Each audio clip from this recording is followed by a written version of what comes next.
عمران خان جس راستے پر چل رہے ہیں اس پر اداروں سے ان کی یہ دوری انہیں سیاسی طور پر نقصان پہنچا رہی ہے۔ عمران خان کو چاہیے کہ وہ اسٹیبلشمنٹ کو ساتھ ملا کر چلیں جیسے وہ ماضی میں چلتے تھے۔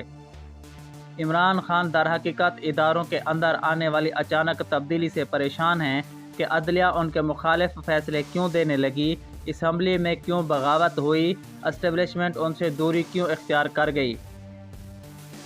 عمران خان کا ساتھ کسی ایک نے نہیں، سارے اداروں نے چھوڑ دیا ہے، جیسے سے عمران خان تنہا رہ گئے ہیں۔ اب عمران خان ایک ایسی آواز بننے جا رہے ہیں جیسے کہ اداروں میں کوئی وقت نہیں ہوتی، یہ ایک ایسی غائبانہ آواز بننے جا رہے ہیں جس کا اسٹیبلشمنٹ پر اثر نہیں ہوتا۔ خان صاحب کو چاہیے اپنے اس راستے کو تبدیل کریں، اسٹیبلشمنٹ اور اداروں کے ساتھ بنا کر چلیں۔ عمران خان کی خواہش بھی ہے کہ ان کی دوبارہ تمام اداروں سے صلح ہو جائے۔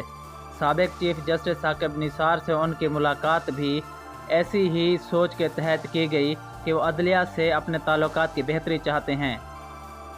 اس ساری صورتحال کا ایک ہی حل ہے، وہ انتخابات ہیں۔ انہیں جلد از جلد ملک میں عام انتخابات کروانے چاہیے، وہ 6 یا 8 مہینے ہو سکتے ہیں۔